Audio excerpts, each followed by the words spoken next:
welcome to another amazing episode of Uncommon Conversations. I'm your host, Jaja C. Hubbard. I hope you missed me because guess what? I missed you. And I have another amazing show for you today. Listen, I'm telling you, you don't want to miss out on it. I know you enjoyed Ari Lane on last week.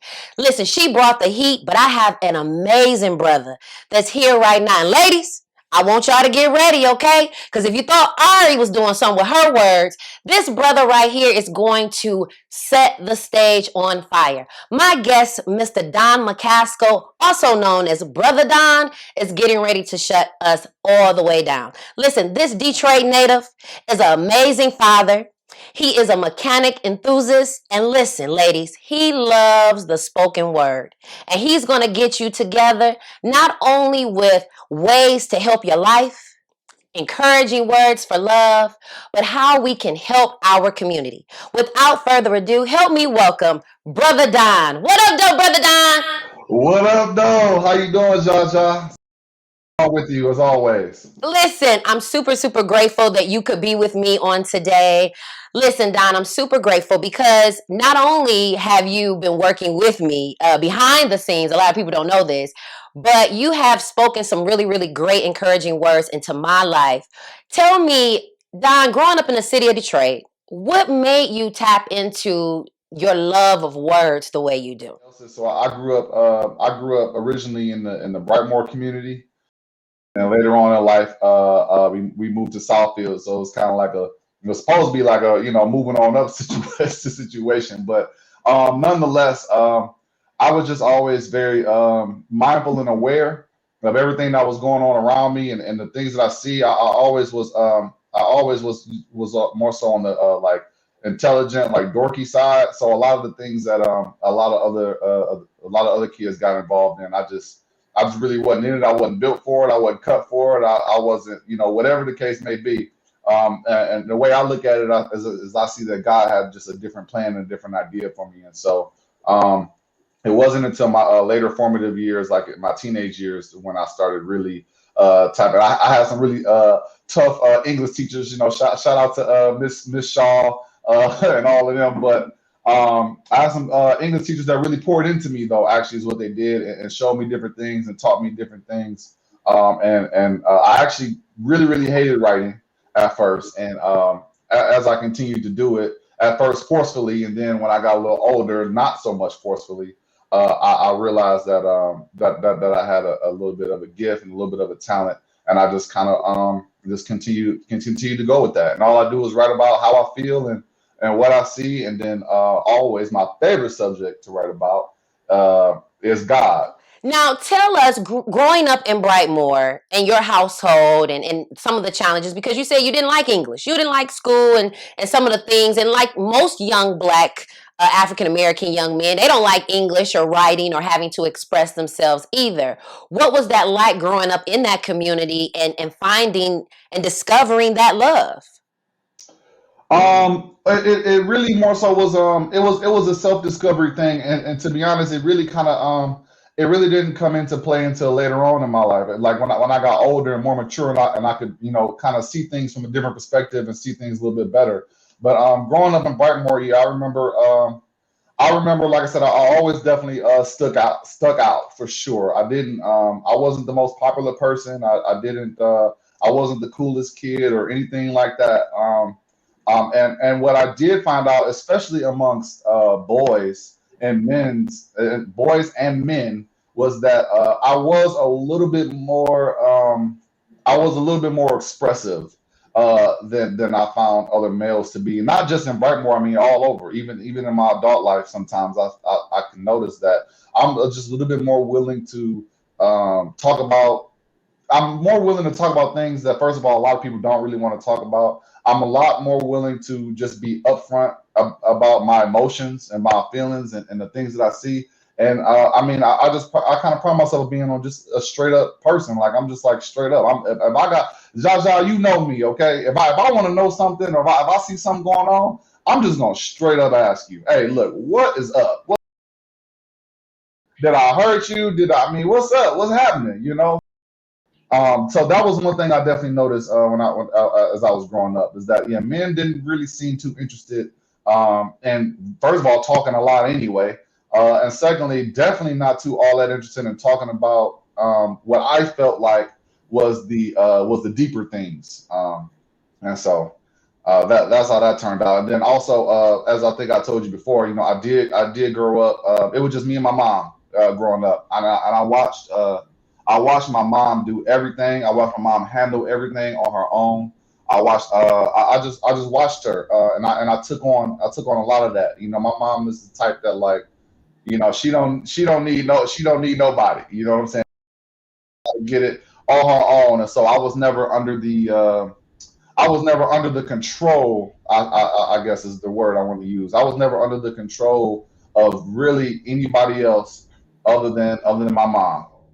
Wow, that's beautiful. Shout out to all of the strong black women out here that are raising these young black men.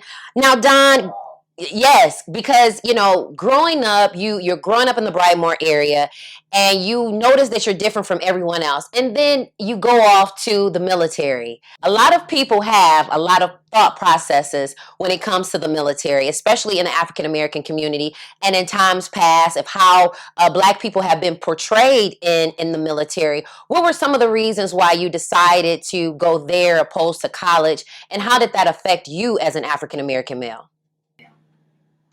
Okay.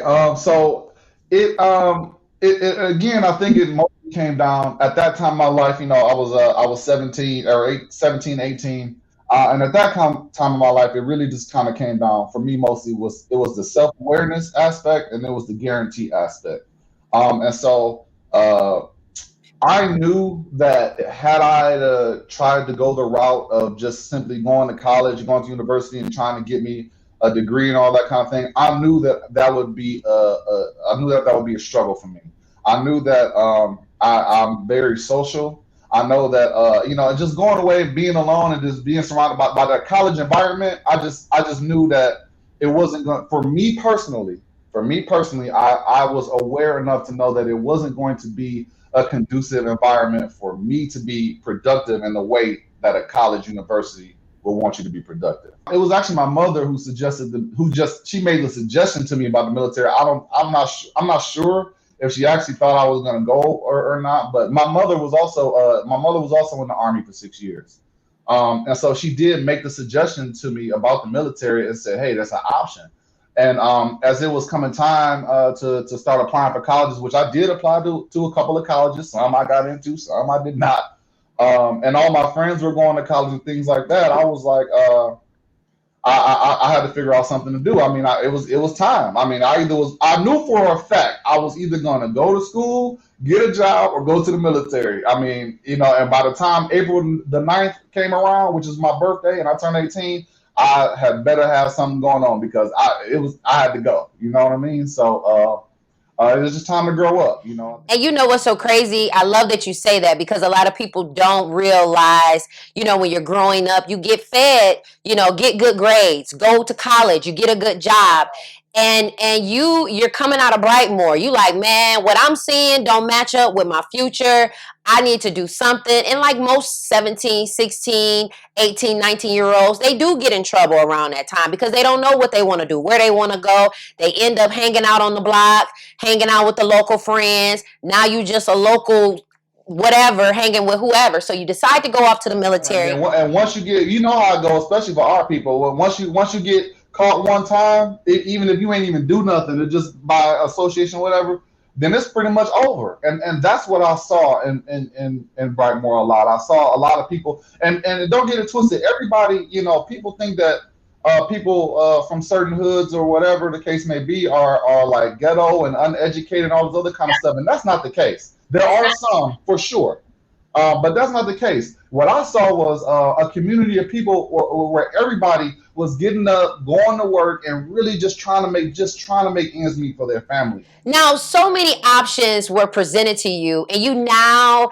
have this extreme love, not only for poetry and spoken word, but you have a love for technology and mechanics. Now, in this world that we live in, technology is the driving force, as well as, the basis of all companies. Why do you have that love for technology, and how has it benefited you in your life being from Detroit? So the love of technology has benefited me greatly, greatly, greatly, greatly. I actually, I was a mechanic for the last like 10 years of my life, which is hence my tattoo, my daughter's name. I can't even get it on here. My daughter's name on it, just a wrench. I love fixing stuff. Um, I found it to be very useful. Number one, it was an excellent way to make good legal money. So I actually started liking cars when I was like 12. I had an uncle that was in my life that came and took me to like racetracks and showed me around cars, and I just was immediately like overjoyed and completely just turned on by all of it. And so I like cars. I like putting stuff together. And the other thing was I'm also an only child, and so I just spent a lot of times with I spent a lot of quality time with all of my toys growing up, and 9 times out of 10, any of the toys that I had, I guarantee you, I took it apart and put it back together just out of sheer boredom.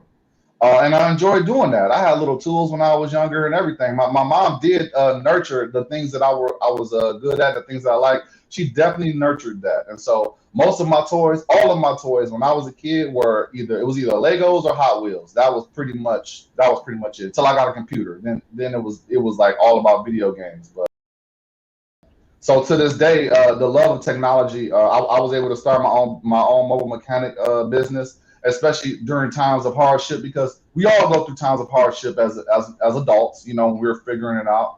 And there were definitely some times of where I was between jobs and things of that nature, and I came up with this idea to do a mobile mechanic service. I said, hey, how cool will it be if all these people with these car problems, if they didn't have to go all the way to a shop and wait 2 or 3 hours and all this kind of craziness? What if I just pulled up on them and just while they in the house making their food or take care of their kids, or while they at work or while they at church, wherever they was at, I had this idea to just pull up on people. They hit me up or whatever. I pull up on them and diagnose the car and tell them the price, and I'll fix it right there. And that was extremely beneficial for me. I did that for about 3 years, and it was extremely beneficial for me. And it kept me out of definitely kept me out of a couple of times, kept me out of homelessness and everything else. So I'm very thankful, very blessed for that. Now I work in IT. I work for DPS, and now I get to help the community with all this virtual learning, because we're all doing this virtual learning stuff. Whether you're a kid or a person with kids, you doing virtual learning, and I get to help the people and the parents with their issues with the laptops and devices that the district gave out. And you know what, Don? I love that you are using not only your military background, your love for technology, your love for words, and you're combining all of those things together.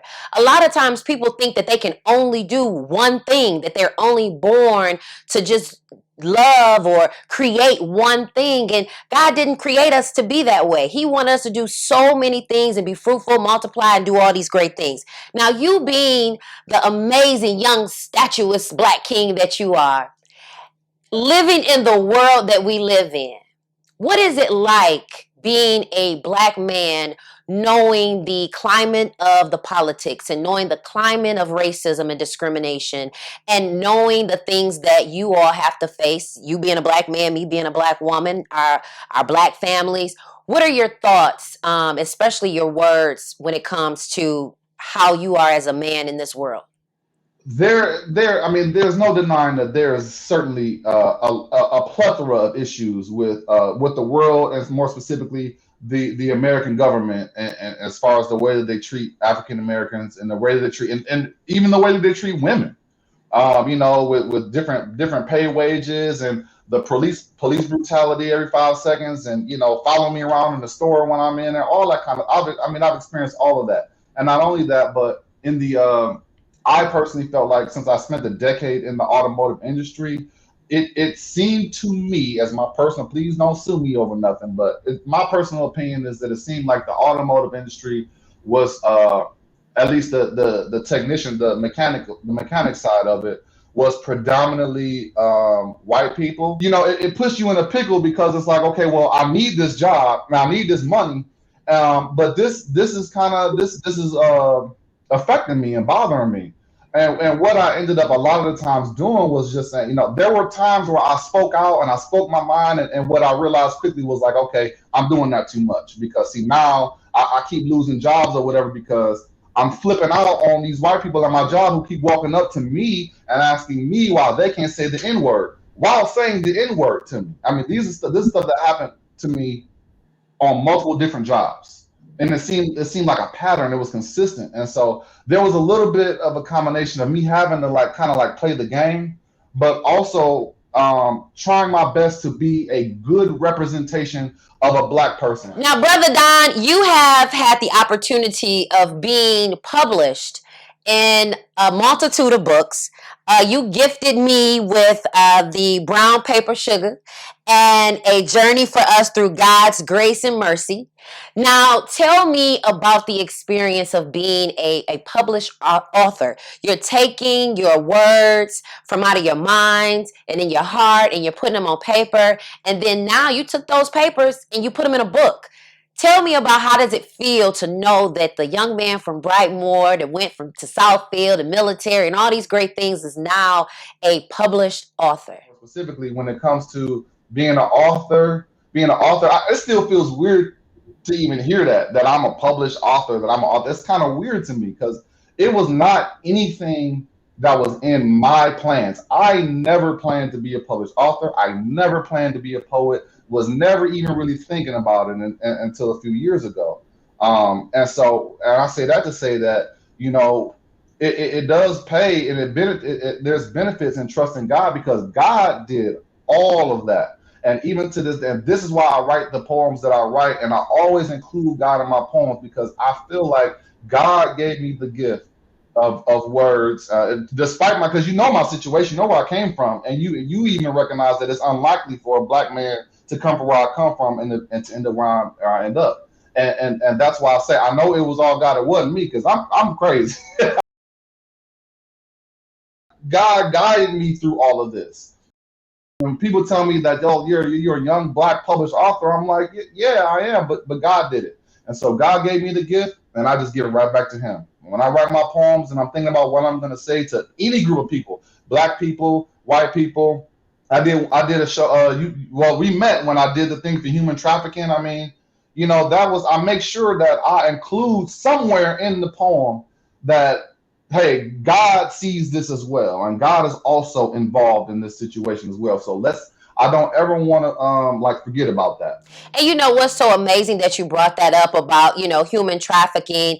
It's such an incline in our communities, especially urban communities. And you are a father. You have an amazing, beautiful daughter. And that changed, your outlook on life, your outlook on things, because, some things don't affect us until we develop that role.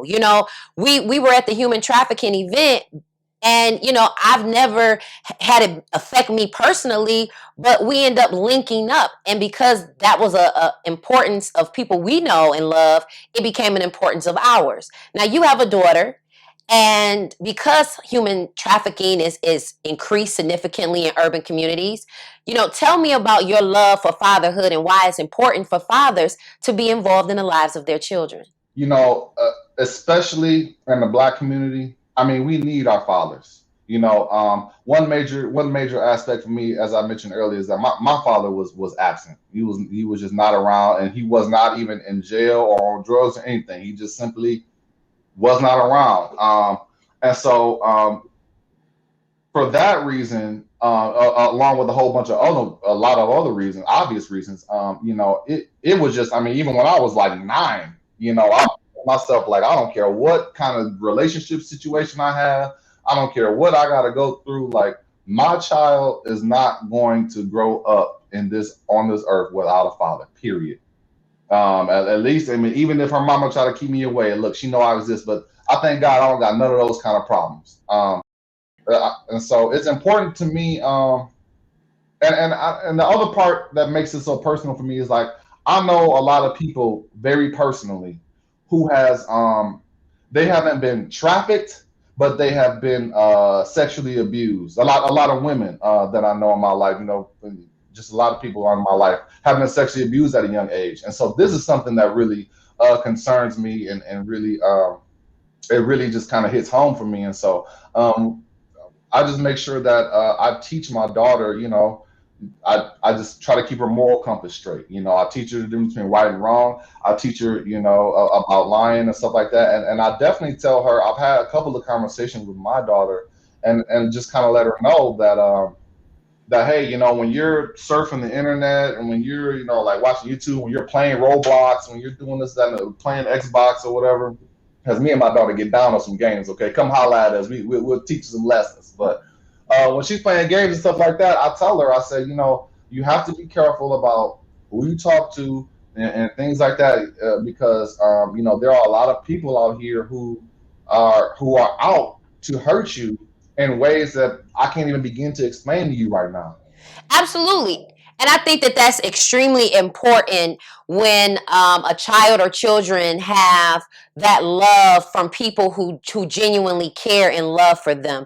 And this is a very important time, because during this pandemic and COVID-19, a lot of people were struggling to have that love, and to find that type of support within their family and in their household, because you're confined. We're not normally able to do all of the things that we would like to do. And so that will show when you have to stay at home with your loved ones.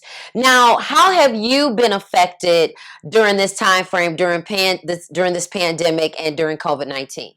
COVID-19 has affected me in a sense of, having to basically stay at home. And for a while there was an issue, working, because if you're working on cars, you can't do that from home. And so I had to figure all that out. But what it did do was give me an opportunity to take a step back and not only spend time with my loved one, with my daughter, but it also gave me time to study up on making the transition from the automotive world into the IT world, which is something that I have been wanting to do for years anyway. And so I guess that's just my perspective on it. I'm just looking at it as more of a blessing. I'm not saying that COVID-19 is a good thing. I do understand that, it's taking people out of here. I mean, COVID is really it's taking people out of here. And, I make sure I take my precautions. And you know what's so beautiful, I love that you said, is that it has definitely taught you how to spend more time with your loved ones and your daughter. And it definitely gave you a different perspective of survival. Now, listen, Don, every time I have a guest on the show, I like to play this little game. Are you down to play? Come on now. You already know I'm down to play some games. All right, cool. So the game I like to play with my guests is called the Survival Kit. I give you 3 items. You get to use one, you lose one, and you give one away. I'm going to name the 3 items. You tell me which one you're going to use, which one you're going to lose, and which one you're going to give away. First round. Key ring, a book, toothpicks. Use one, lose one, give one away. Key ring, book, toothpicks. And this is for survival? Dang. I mean, honestly, the most useful thing, the book is definitely the most useful thing, depending on what kind of book it is. But aside from that, I would probably try to use that key ring for something. I would take that and bend it until it's straight, and try to use it to do, God knows what. So I would use that. Once I don't want to lose it, we can lose the toothpicks. I mean, I got to start a fire, but I'm straight on toothpicks. Next round. Flashlight, bag of oranges, shoes. Flashlight, bag of oranges, shoes. I guess lose the flashlight, use the orange, use the oranges, lose the flashlight, give away the shoes. Okay, last round. A fan, cologne, a lighter. A fan, a cologne, lighter. Okay, so the fan is definitely going to have an electromagnet in it, so I'm going to use that for something. We can get away the cologne. For survival, I just don't think that I need the cologne. And I guess I'll give the lighter away to someone else who may need to start a fire. Thank you so much, Don, for playing a survival kit with me. Listen, before we get out of here, I want to know, what do you want your supporters to know about you? How can they support you? What can they look forward to you doing in terms of projects coming up? And how can they find you? Okay, so look, you can find me on Facebook as Don McCaskill. You can find me on Instagram as Brother Don Poetry. So that's BRUTHA underscore DON underscore poetry. And you will see a lot of my information on there. Upcoming events, I have so book number 3 is actually already like printed and everything. I'm waiting on Amazon to drop it off at my doorstep. So book number 3 is out, and so I'll be promoting that and selling that real very soon. Um, April 17th at the Buick Hall on Joy Road. There's a poetry event that I'm doing. My partner and I, Aquiba B Poetry, will also be there. It's called a Spoken Words Crusade.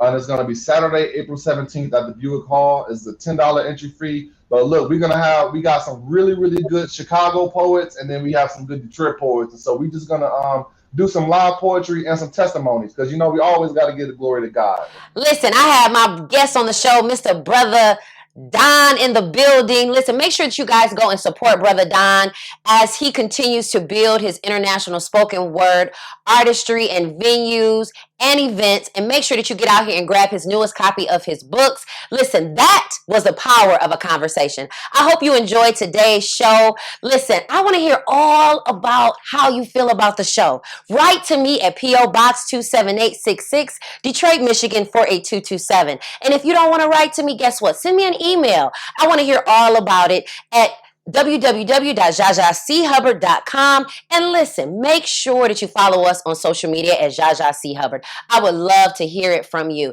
And listen, if you enjoyed today's show, I hope to see you next week. Peace. All lives matter. Well, let me explain this properly. Because the concept of race was birthed from the idea of human beings being property. And in the Bible, having fair skin wasn't even a property. And now the people with the fair skin don't even apply the word fair properly.